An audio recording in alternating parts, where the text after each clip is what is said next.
Tonton video ini sampai selesai agar Anda tidak gagal paham.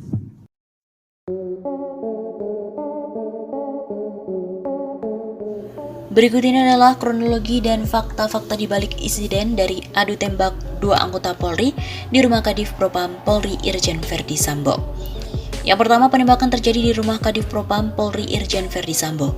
Penembakan terjadi pada Jumat 8 Juli pukul 5 sore waktu Indonesia Barat. Nama Irjen Verdi Sambo muncul setelah diungkap oleh Indonesia Police Watch (IPW). Belakangan Polri juga mengungkap nama Kadif Propam Polri. Polri juga menjelaskan pemicu penembakan maut itu terjadi. Kedua, Brigadir J disebut telah melecehkan istri Kadif Propam. Karopenmas Divisi Humas Polri, Brigjen Ahmad Ramadan mengungkap aksi penembakan yang dilakukan Baradae dipicu aksi Brigadir Joshua yang memasuki kamar pribadi Irjen Verdi Sambo. Brigadir J juga disebut melecehkan istri perwira tinggi Polri itu.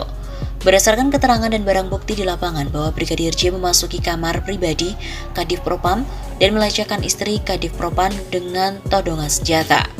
Ungkap Karopenmas Divisi Humas Polri, Brigjen Ahmad Ramadan, Senin 11 Juli. Hal itu terungkap setelah dilakukan olah TKP dan juga pemeriksaan terhadap sejumlah saksi, yakni istri Irjen Verdi Sambo dan juga Baradae. Yang ketiga, Brigadir J lepaskan 7 tembakan. Penembakan bermula saat istri Kadif Propam berteriak minta tolong saat dilecehkan Brigadir J. Teriakan itu didengar oleh Baradae yang berada di lantai atas rumah. Teriakannya terdengar oleh Baradae yang berada di lantai atas sehingga Baradae turun memeriksa sumber teriakan. Sambung Ramadan. Brigadir J pun panik setelah melihat Baradae yang sudah berdiri di depan kamar. Dia lantas melepaskan tembakan ke arah Baradae. Pertanyaan Baradae direspon oleh Brigadir J dengan melepaskan tembakan pertama kali ke arah Baradae. Berdasarkan hasil olah TKP, Brigadir J saat itu melepaskan tembakan sebanyak 7 kali, sementara Baradae membalas tembakan Brigadir J sebanyak 5 kali. Brigadir J melepaskan tembakan sebanyak 7 kali, Baradae membalas mengeluarkan tembakan sebanyak 5 kali. Jelas Ramadan. Yang keempat, Kadif Propam Polri Irjen Verdi Sambo tidak ada di lokasi.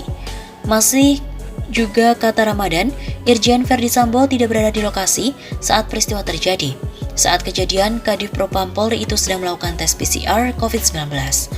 Dia juga menambahkan, Irjen Verdi mengetahui adanya peristiwa itu setelah ditelepon oleh istrinya yang histeris. Irjen Verdi pun langsung bertolak menuju kediamannya. Kadif Propam pulang ke rumah karena dihubungi istri yang histeris. Kadif Propam sampai di rumah dan mendapati Brigadir J sudah meninggal dunia. Irjen Verdi Sambo kemudian langsung menghubungi Kapolres Jakarta Selatan hingga akhirnya dilakukan olah TKP oleh Satreskrim Polres Metro Jakarta Selatan. Yang kelima, Baradae membela diri. Ramadan juga mengatakan penembakan terhadap Brigadir Joshua itu merupakan aksi pembelaan diri Baradae. Baradae saat itu disebut terpaksa membalas tembakan yang terlebih dulu dilakukan oleh Brigadir Joshua. Tentunya Baradae yang melakukan karena melakukan pembelaan terhadap serangan yang dilakukan Brigadir J. Seusai peristiwa penembakan itu, Baradae pun langsung diamankan. Kendati demikian, ia juga belum dapat memastikan apakah pelaku ditahan ataupun tidak. Diamankan dan tentu sesuai dengan prosedur, bila unsur dan buktinya cukup akan diproses lebih lanjut, kata Karopenmas Divisi Humas Polri Brigjen Ahmad Ramadan pada wartawan. Kasus ini saat ini tengah diselidiki oleh Propam Mabes Polri dan juga Polres Jakarta Selatan. Polisi juga mendalami alasan Brigadir J masuk ke rumah Irjen Verdi Sambo.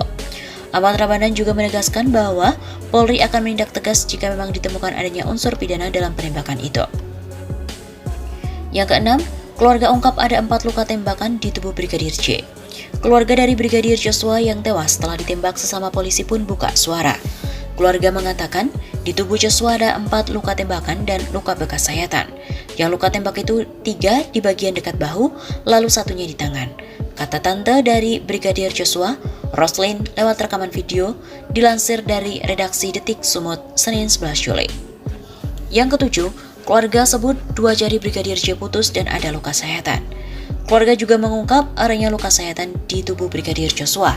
Bahkan 2 jari anggota Brimob yang bertugas menjadi ajudan Irjen Verdi Sambo itu juga putus. Dengan ada luka sayatan, lalu ada 2 jari tangan yang putus. Jadi yang malam itu, dari keterangan kepolisian Jakarta menyampaikan bahwasanya di kediaman Bapak Irjen Verdi Sambo itu ada adu tembak. Jadi kami nggak puas. Kalau ada adu tembak, otomatis nggak ada ini ada luka sayatan. Begitu imbuhnya. Adanya luka sayatan itu juga diungkap sebelumnya oleh IPW.